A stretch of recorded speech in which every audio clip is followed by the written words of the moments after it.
C'est l'heure de l'épisode de Dr. Brain, les filles. Et qu'est-ce qu'on fait aujourd'hui dans Dr. Brain? On regarde et on apprend à être plus douce avec soi. C'est le sujet que j'avais envie de vous partager. Comment être plus douce avec soi et donc plus attirante d'une certaine manière. Et même si j'ai conscience que je ne vais pas forcément me faire des amis avec cette problématique, eh bien, je suis profondément persuadée, pour être sincère avec vous, que plus on est douce avec soi, plus on est attirante parce que plus on est touchante. Je pense que c'est vrai que les femmes fortes sont admirables, les femmes fortes, créent de la fierté, mais elles ne créent pas de l'amour à proprement parler par cette force-là. Elles ont d'autres outils, d'autres vibrations, d'autres manières de pouvoir s'estimer et de pouvoir s'aimer et de pouvoir être aimées, à travers leur personnalité. Mais si on essaie uniquement de se montrer comme une femme forte, on pourra seulement être admiré ou rendre les autres fiers, mais on ne pourra pas vraiment être profondément aimé. Parce que ce qui rend les femmes et les hommes aimables, c'est pas du tout leur force, c'est pas du tout leurs actions, c'est pas du tout leurs valeurs en vérité. C'est leurs sentiments, ce sont leurs émotions, c'est la manière dont ils appréhendent le monde avec toute leur sensibilité. C'est ça qui nous touche chez quelqu'un. On n'est pas touché par quelqu'un qui est fort, on est touché par quelqu'un qui est peut-être un peu cassé, qui est un peu affaibli, quelqu'un qui est sensible, quelqu'un qui a des doutes. C'est ça, en fait, qui va nous rendre amoureux. C'est pas la force. C'est la manière dont on va pouvoir se retrouver et connecter avec des émotions profondes avec quelqu'un. Et ça passe pas par l'ego, ni par la fierté. Ça passe par, justement, la douceur et notre manière d'accepter ce qu'on ressent. Donc oui, les filles, on est touchées par la partie blessée de l'autre, parce que c'est la partie qui fait écho souvent à nos propres blessures. En fait, on tombe amoureux de tout ce que l'autre essaie de nous cacher, malgré nous. C'est-à-dire qu'on se sent dans ce monde tellement blessé qu'on a construit des carapaces absolument immenses et très fortes qui nous permettent de montrer une personnalité qui empêche les autres, en fait, de nous toucher et de nous blesser. C'est l'ego, plus ou moins, c'est notre personnalité, c'est notre manière d'être forte et d'être droite, on va dire, devant le monde, de construire des projets, de construire des envies, bref, tout ce qui est autour de l'intellect. Et pour aller un petit peu plus loin aussi, de tout ce qui est action et faire. Et en réalité, ce n'est pas cette partie-là, encore une fois, qui nous rend attachants. C'est la partie blessée, c'est la partie qu'on cache, c'est la partie, au final, qu'on refuse d'admettre. Et c'est celle-ci qui va rendre un homme amoureux et de manière générale qui va nous rendre attirantes. Et c'est exactement pour ça, les filles, que je vous invite à être plus douce avec vous. C'est pour ça que j'avais envie, en fait, à travers ce Dr. Brain et cette question qu'on m'a posée, de vous parler de cette douceur, de vous parler de cette manière aussi d'appréhender le monde et d'accepter d'être plus douce aussi avec soi. Et finalement, de créer ce pont, ce chemin entre votre douceur et votre réel. Accepter d'être douce. Et être plus douce avec soi, comme je le disais, c'est premièrement apprendre à s'écouter. En fait, c'est accepter, et ça va pas être drôle de le dire, mais c'est accepter que tu n'es pas et que tu ne seras donc jamais aimé. Je sais que c'est dur de le dire, mais que tu ne seras jamais aimé pour ce que tu fais à l'extérieur. Je te l'ai dit, tu seras admiré, tu seras... Tu fascineras les gens, mais tu ne seras pas aimé. Tu ne seras jamais soudainement aimé non plus parce que tu fais un 36. Tu ne seras jamais vraiment aimé parce que tu auras la carrière qui va bien ou parce que tu auras l'âge qui va bien. C'est pas ça qui va te rendre aimable pour les autres. Tu pourras attirer l'œil de personnes intéressées ou admiratives, mais tu ne seras pas aimé pour ça. Tu ne seras pas aimé profondément parce que tu as le corps idéal ou tu ne seras pas aimé profondément parce que tu as les muscles idéaux ou parce que tu as la meilleure carrière qui soit. Tout ce qui est de l'ordre de l'extérieur ne nous rend pas aimables. Ça nous rend admirables, mais pas aimables. Donc si tu crois que tes amis t'aiment parce que tu fais telle ou telle chose dans la vie, tu as tort, en fait. Ce ne sont pas des amis si c'est le cas. Raconte-toi la légende que tu veux. Mais dans les faits, si tes amis sont là pour toi, c'est clairement pas pour l'image que tu leur renvoies. C'est pour les sentiments que tu leur procures et les émotions que tu leur donnes. Ils t'aiment parce que tu es toi. Ils t'aiment parce qu'il y a des enjeux inconscients qui sont beaucoup plus grands que nous, qui nous entourent et qui donnent à notre vie du sens. En fait, tu rends les autres vivants par ta sensibilité. C'est à travers les émotions qu'on ressent pour quelqu'un qu'on se sent vivant. Et c'est pour ça qu'on crée de l'amour aussi pour les autres.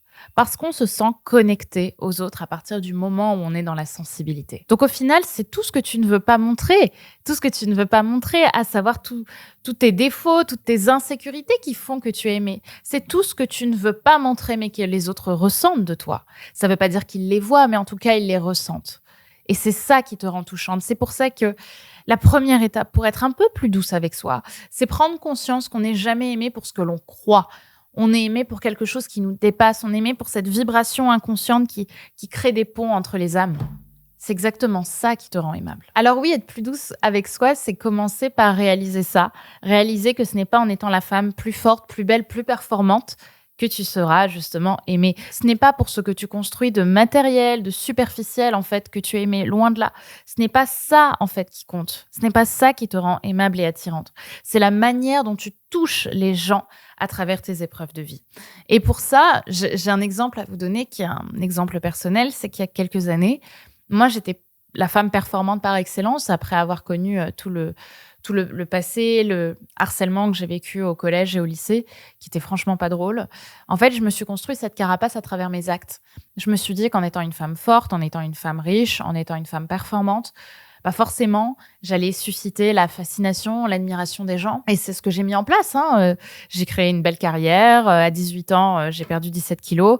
Enfin, clairement, j'avais la vie qui allait bien. Et je pensais que c'était ça, en fait, qui me rendait aimable aux yeux des autres. Et forcément, je me sentais en super confiance. Donc j'avais ce sentiment de plaire aux gens.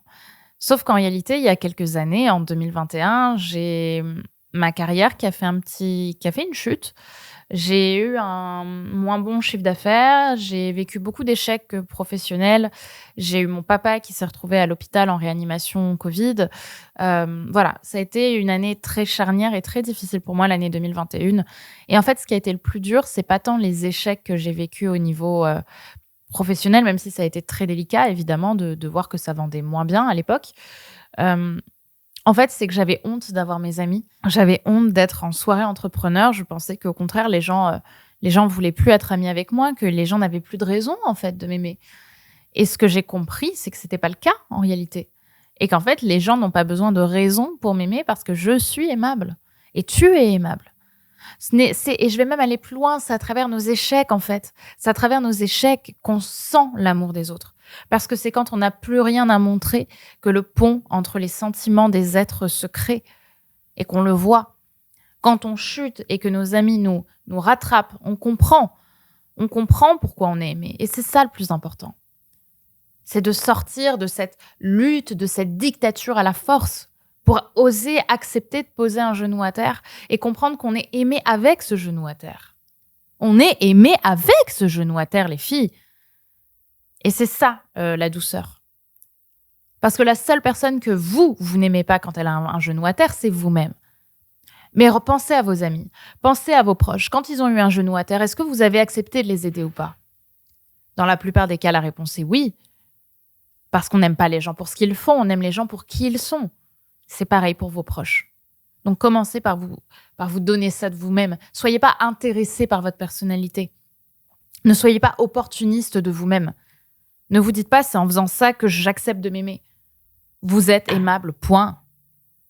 Point. La deuxième chose qui est importante, c'est de vous rappeler, et on l'oublie beaucoup trop, qu'on vit au-delà de la survie pour deux choses. On vit pour aimer et pour être aimé. C'est notre sentiment le plus important. Tout ce qu'on fait dans notre entourage, c'est pour avoir l'amour des autres et pour être aimé et pour aimer aussi à notre tour. Et le problème, c'est que souvent, on pense que c'est pas de la bonne manière qu'on serait aimé. C'est pour ça qu'on met des actions en place, parce que derrière, ce qu'on veut, c'est être aimé. Et dans le fond, même si tout le reste peut être travaillé, on a toujours cette intention d'aimer et d'être aimé. Donc, tout ce que tu fais au-delà de la survie, c'est pour ça. Et souvent, on s'interdit d'être triste, justement. On s'interdit d'être touché, on s'interdit d'être blessé. Dès qu'on commence à aller mal, on se dit non. Allez, je suis une femme forte, j'y vais. J'ai eu ça avec une amie dernièrement en boîte, qui est une amie qui vit des épreuves particulièrement difficiles. Et en fait, elle a fait un début de crise d'angoisse en fait en sortant de boîte de nuit. Donc, enfin, on est sortis pendant que les autres travaillaient. Et enfin, travaillaient. Lapsus. Pendant que les autres dansaient, pardon. Et en fait, elle a fait grosse crise d'angoisse. Et elle pleurait et je lui dis, mais en fait, on rentre, t'as pas besoin. Elle me dit, non, non, faut que j'y retourne. C'est bon, ça va mieux. Je te jure, Brenda, ça va mieux. Mais je la sentais tellement blessée. Et en fait, ce qui s'est passé, c'est qu'elle a foutu ça dans sa petite poche déni, alors que ça reviendra à un autre moment. Mais au final, tout ce qu'on fait, toute cette lutte où on veut surtout pas montrer nos faiblesses et on veut surtout pas s'écrouler, parce qu'on a peur de s'écrouler, parce qu'on a peur des conséquences aussi de cet écroulement, on risque en fait de passer à côté de notre vie, parce qu'on passera notre vie à croire qu'on est plus forte, qu'on se voit comme une femme forte, et que si on se voit pas comme une femme forte, on n'est pas digne d'amour, ou on n'est pas digne de vivre. Alors que c'est pas vrai. Et même pour aller dans cette même dynamique, au final, on refuse, comme je l'ai dit, d'être touché ou d'être blessé, parce que on refuse au final d'aimer quelqu'un qui nous a fait du mal. On refuse d'être blessé parce qu'on refuse d'être touché par quelqu'un qui nous a fait du mal. On refuse, derrière le fait d'être touché, d'aimer cette personne. Et c'est ça aussi qui est important de se rappeler. À partir du moment où on est blessé, c'est qu'il y a de l'amour. Et ça, on refuse de l'accepter. On refuse de l'accepter parce que notre ego nous dit, il t'a fait du mal, fuis-le. C'est une mauvaise personne. Mais rien n'est binaire, les filles. Je voulais vous le rappeler quand même. Et j'ai vraiment envie de vous dire, putain, foutez-vous la paix et acceptez d'aimer quand ça fait mal. Et ça, je vous le dis aussi pour vos relations amoureuses. Acceptez d'aimer, refusez pas le truc de vous dire « je m'interdis d'aimer parce que cette personne m'a fait du mal, parce que si, parce que ça », parce qu'en fait, l'amour, il est inconscient. Et il est bien plus fort que votre ego, il est bien plus fort que votre conscient.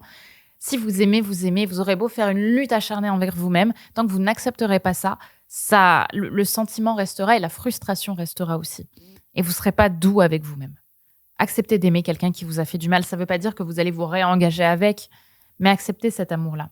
Vous avez le droit de l'accepter même si vous avez été blessé. Donc non, les filles, désolé, on ne négocie pas avec l'inconscient, on ne négocie pas avec les sentiments et surtout, on ne négocie pas avec ce qui est complexe. Et les sentiments, l'inconscient, c'est quelque chose de complexe. Entre le conscient et l'inconscient, c'est l'inconscient qui gagne, toujours. N'oubliez pas. Et en fait, du coup, ça m'amène encore plus loin, cette idée-là, parce que parfois, justement, pour se protéger, les humains pensent que, d'une certaine manière, ils sont des machines qui peuvent décider d'aimer ou de ne pas aimer en claquant des doigts. Et c'est comme si, en fait, on pouvait oublier en un instant, 1 an, 2 ans, 5 ans de vie, alors que non, en fait. On ne peut pas oublier, on ne peut pas, en claquant des doigts, se dire « je suis une machine, ça y est, c'est terminé avec cette personne, je l'oublie ». Non, parce qu'on n'est pas binaire. On ne peut pas oublier quelqu'un comme ça en claquant des doigts. Parce qu'on a une vie par le passé. Notre ego n'est pas une machine, même si on aimerait parfois être des machines pour arrêter d'éprouver, parce que ça nous fait souffrir, c'est pas le cas. On n'est pas binaire. Ni avec soi, ni avec les autres. Donc, être plus douce avec soi, c'est donc aussi accepter ça, accepter que ça prend du temps, accepter qu'on doit éprouver ce qui est désagréable dans notre vie. Oui, c'est vrai, malheureusement, les sentiments désagréables font partie de la vie, mais c'est OK. Donc, on en revient à la même chose. C'est accepter d'être sensible, accepter d'être blessé, accepter d'être complexe, accepter d'être humain et de ne pas être des machines. Accepter que ce n'est pas facile d'oublier quelqu'un, accepter que c'est OK d'être blessé par quelqu'un qu'on aime. En fait, tout, de toute façon, dans notre vie, passe par l'acceptation et par cette résilience. Dans quelque temps, on sera tous morts et tout ça, on l'aura tout oublié. On l'aura probablement, complètement oublié. Donc, arrêtons de vouloir lutter pour une vie qui ne nous ressemble pas. Acceptons justement cette verticalité et cet amour qu'on a pour les autres, même si c'est un amour qui nous a blessés. C'est OK d'aimer les autres. Donc, la prochaine fois que vous vivez un challenge particulier, je vous invite justement à réécouter ce podcast, à le revoir si vous le regardez sur YouTube et à vous poser au final ces questions-là. Est-ce que j'accepte d'être aimée de cette manière-là ? Est-ce que j'accepte cet amour ? Est-ce que j'accepte d'être simplement moi ? Parce que c'est finalement ça qu'on refuse derrière, c'est le soi, c'est accepter d'être soi. Je ne sais pas exactement si ce podcast aura été hyper fouillis ou finalement hyper droit, mais j'espère en tout cas qu'il vous aura aidé à y voir plus clair sur cette notion de douceur autour du Dr. Brain.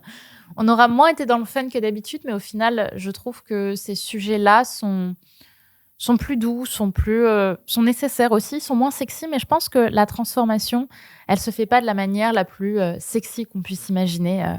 Genre, waouh, waouh, waouh, tu vas faire ça, tu vas faire ça, tu vas faire ça, et tout va se transformer. Je pense que ça prend du temps et que c'est OK en fait que ça prenne du temps. C'est OK de passer par des phases où on est triste et que les sentiments, encore une fois, négatifs et désagréables font partie de la vie et que lutter contre eux, c'est lutter contre soi, c'est lutter contre du vent. Donc ce n'est pas possible. Voilà. Prenez soin de vous les filles. Je vous invite maintenant à vous abonner à ce podcast si c'est le premier que vous voyez. C'est pour une copine, c'est vraiment des podcasts autour du développement personnel, autour de soi, autour de l'aspect thérapeutique, de la guérison aussi parfois un petit peu de nos blessures. Donc j'espère que ça vous aura beaucoup plu et qu'on se retrouve dans très peu de temps. Et on se retrouve, dans très peu de temps pour un sujet peut-être un peu plus sexy, où on rigolera un petit peu plus, mais qui sera tout aussi transformateur. Donc pensez bien à noter ce podcast, à vous abonner et à envoyer cet épisode à une personne à qui ça peut parler, n'est-ce pas? Notamment les personnes qui se rejettent, n'est-ce pas? Allez, je vous fais des gros bisous, prenez soin de vous et encore merci pour tous les filles. On se retrouve très vite. Bye bye.